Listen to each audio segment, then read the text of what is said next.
Hey, good morning. Thanks for joining us for the News 12 FastCast. I'm Nick Proto. It's 11:50 on our Monday, July 15th. We're less than 48 hours removed from an assassination attempt on former President Donald Trump in Pennsylvania. It's got the entire world talking. Our Kennedy Payne is checking in with our local leaders to see what they have to say. On Saturday, July 13th, there was a shooting at a Trump rally in Butler, Pennsylvania that left one dead and others injured. One of those injured being the former President Donald Trump. So today we reached out to local leaders to get their reaction as well as their feelings regarding the situation. So we're going to sit down and talk with them today. And we're also going to discuss what this means moving forward, especially with the presidential election coming up in November. So we'll have more on this on News 12 at 6 o'clock. Okay, thanks, Kennedy. And here's some more reactions, starting off with two U.S. senators from South Carolina. Tim Scott posting online he would be praying for everyone involved. He said, quote, "May God watch over them all." Senator Lindsey Graham saying, quote, "Thank God President Trump seems to be okay, and this seems to be another reminder of the times in which we live." Georgia Senators Jon Ossoff and Raphael Warnock sharing their thoughts later on that night as well. Senator Ossoff had this to say, quote, "I join all Georgians and Americans in condemning this despicable act of violence and pray former President Trump makes a full recovery. I thank the U.S. Secret Service and law enforcement for their swift response. Political violence is never acceptable and can never be tolerated." Senator Raphael Warnock saying, quote, "In America, we settle our political differences democratically, not violently." He also condemned any violence aimed at the former president in the strongest terms.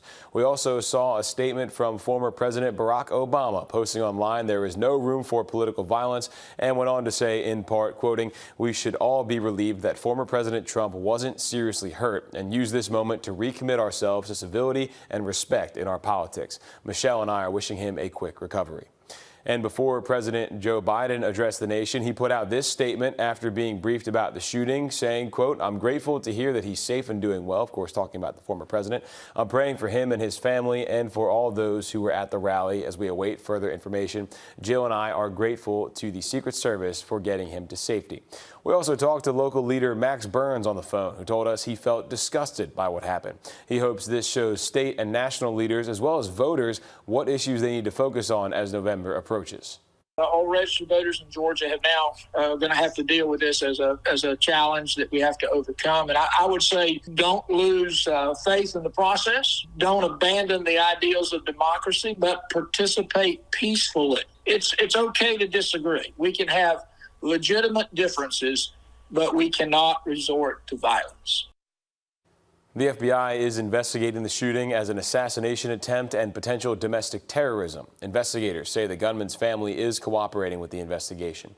Shifting gears back here at home now, the Peach Jam tournament is in full swing in North Augusta. Young players from across the country trying to get noticed by college and NBA scouts. Arliss Lyons tells us who to look out for this week. The 28th edition of Peach Jam is finally underway. We're starting to see some of that talent from NBA bloodlines make an appearance on the court. A lot of them playing for their dad's teams, many of them all-stars. Team Melo, Kai and Anthony will be playing for them at 4:30. Bryce James, the son of LeBron James, will be playing at 4:30 as well. And even the Boozer twins of Carlos Boozer will be playing at 7:30 for the Knight Riders.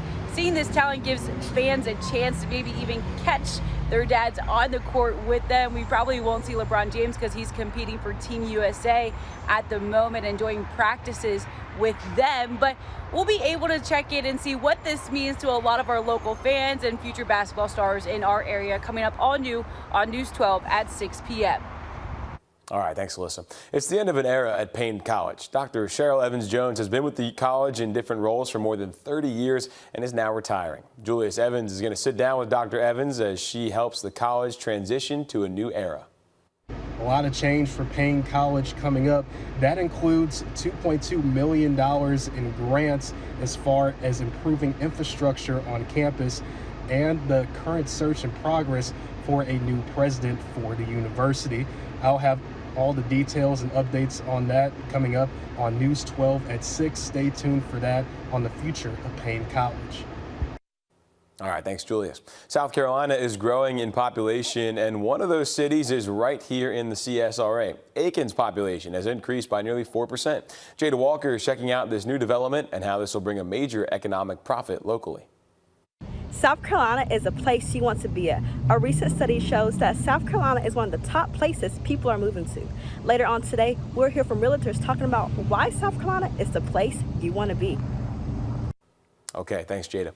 Today kicks off Operation Southern Slowdown. South Carolina and Georgia are two of the 5 states taking part. During the week, state and local law enforcement will target speeding and aggressive driving. The NHTSA says more than 11,000 people died in speed-related crashes in 2022. That's up 25% from 2018. State and local law enforcement were at SRP Park this morning to kick off the campaign. Speeding continues to be one of the leading causes of both injuries and deaths on our roadway. During the 100 deadly days of summer last year, 99 people died in South Carolina, and another 245 were seriously injured in speed-related collisions. He says this operation is an approach to save lives across the Southeast. The campaign ends on July 21st. And we're waiting to hear from the Aiken County coroner about who died in a single car crash late Saturday night. The coroner says he's not releasing the driver's name until family's been notified. South Carolina troopers say the car crashed on Escaga Lake Road near Chalkbed Road. They say the car went off the right side of the road into a mailbox and tree. The coroner says the driver was the only one inside and died from blunt force injuries. That's going to do it for the News 12 FastCast this morning. News 12 at midday starts in 3 minutes. Until then, here's a look at your 7-day forecast. Thanks for watching.